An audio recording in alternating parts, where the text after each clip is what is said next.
Hey guys, sorry for the very weird lighting, but it is super rainy and just gross out. So I'm just not having the best lighting, but it is what it is. So sorry for the really kind of crappy background, but that's my desk, that's my office, that's just true life right there. I put some shelving here, and in return I pulled out all my books, and I thought, you know what, that's kind of a really cool video to showcase, you know, like all the books that I'm reading or in the middle of, I've already read this year. I mean, I love reading. I read as much as I can. I've kind of let a lot of things go, but reading is the one thing I haven't let go. So I figured I'd show you guys kind of what I'm into right now. Alright, so for Valentine's Day and for like Christmas, I've wanted this book my husband actually got for me for Valentine's Day. It's Magnolia Table, the collection of recipes for gathering. I've heard a lot of people tell me about some really good recipes from this book, so I'm very excited to dig into this. I know that I went through it a lot already and saw quite a bit, but I really do like Joanna Gaines. I like their story. Today I'm going to make this after school banana bread. I have a ton of bananas to go through. And I love them, and this is not the first book that I want of hers. I want like all of their books. I really like them.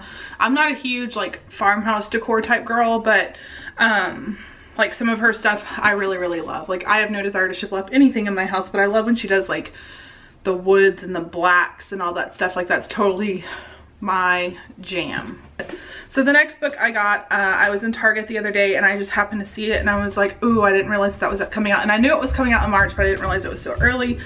But it is Girls Stop Apologizing by Rachel Hollis, a shame-free plan for embracing and achieving your goals. I did buy mine from Target because you can get the only at Target exclusive edition that has the letter from the author and discussion questions. I did a Bible study on her other book and I want to reread that book because I felt like I was rushed through it. So I love this one. I love following her on Instagram. I love just her thought process on life. So yes, this is on my to read list. The next book I got the other day as well, it was Whiskey in a Teacup by Reese Witherspoon, and this says, it's what growing up in the South taught me about life, love, and baking biscuits. It just kind of embraces, you know, the life that I think a lot of women want to live. We want to be beautiful, we want to have our crap together, we want to be you know, grateful, we want to be God-loving women and good moms and organized, but also be that, you know, I love Jesus but I cuss a little.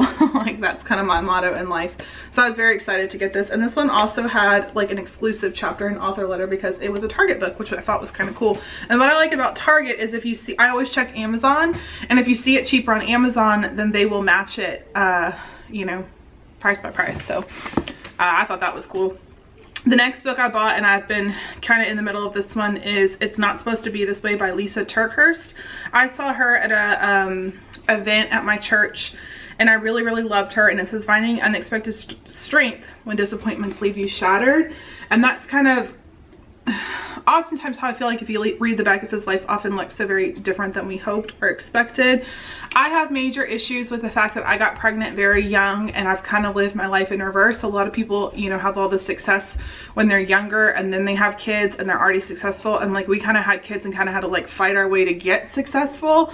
And I still don't think that we're 100% successful, but it's really just trying to like take your life and learn to love it and appreciate it and realize that all this stuff that has happened is building up to something bigger.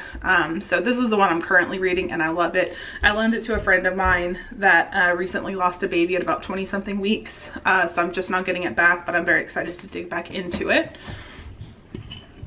The next 4 books I have are by R.M. Drake. I follow him on Instagram, that's how I found him, and he just has these like books that just are basically a bunch of kind of like poems and stuff like that. So this one is Star Theory, which is kind of about like the human soul, you know, feeling it in your soul. And like some things are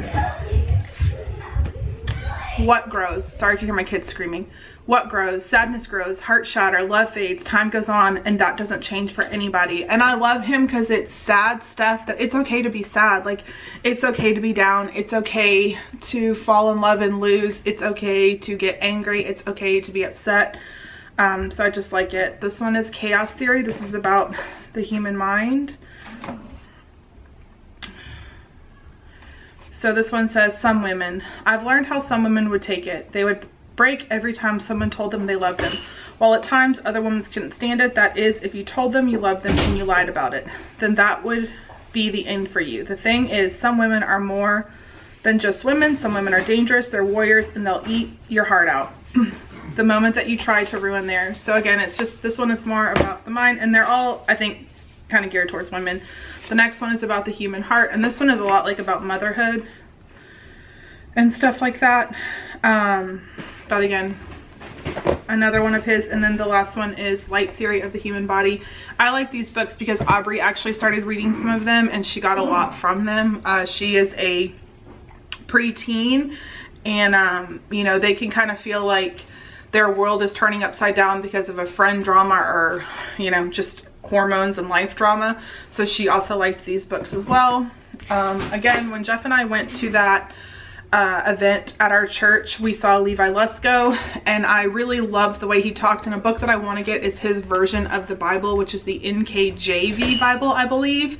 But this one is I Declare War, 4 Keys to Winning the Battle Within Yourself. And I put these on Instagram because he had posted them. But basically they are: declare war on what you think, declare war on what you say, declare war on what you do, and the Phantom Power card, the card that you need to win. But it says, you know, you're declaring war on the version of yourself that you don't want to be. I don't believe in positive thinking as a replacement for God, but as a response for God.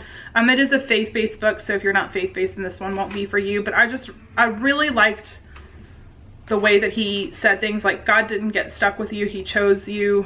I really like, I follow him on Instagram as well, and his wife, and I just really like that they're really right now focusing on like marriages and life and kids and all that stuff. So this is another good book that I'm excited to read. This is The Girl Wash Your Face that I think every woman in America read last year. I read it a lot at the pool, but again, this is one I want to reread and kind of go back to and staple some of these to my forehead. We as women are just constantly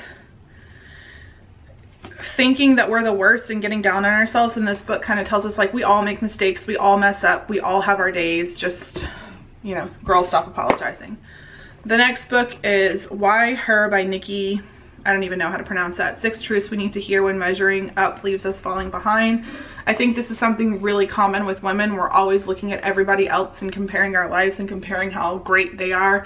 As I have gone back to work after being a stay-at-home mom for pretty much all my life, I have a hard time right now looking at all these people that are so very successful in their life and in their jobs, and just thinking I'm failing. Like, I'm failing my kids because they're used to me being a stay-at-home mom and I can't do everything I used to do for them anymore. I'm failing my house because I can't get it all together. I can't cook them dinners. And you know what? It's okay if I make them macaroni and cheese. Like, it's totally okay. But this is a good book to just try to kind of stop looking at other people's success and look at your own and see how far you've become. This one I've meant to read every year and I never do, and so I finally bought the paperback version this year, and it's The 5 Love Languages, The Secret to Love That Lasts. And it's basically, everyone has their love language. Words of affirmation, acts of service, receiving gifts, quality time, or physical touch. And it's basically a book to kind of find out what your love language is and what your husband's love language is and how to make those work. I know 100% that my husband and I have very different love languages, and that can be an issue. And I think that this book can help that. I've heard so many people tell me like, yes, that's, you know, it's really eye-opening. The next book I've had for a while but I haven't read, and it's called Onward by Russell Moore, Engaging the Culture Without Losing the Gospel. And again, that's something I have a hard time with. I am I'm not the typical Christian, all holier than thou. I swear, I drink wine, I sin, I do all these things, and know that I'm trying, and and it's okay. And then I have my once a day Bible that I don't do once a day. I do it when I can, but I enjoy it. I really do like it. And I also use an app called The First 5, and that is a daily devotional that I do every day. That it's still a book, it's on my phone. And then of course I have my Kindle. I love the Kindle Unlimited program through Amazon.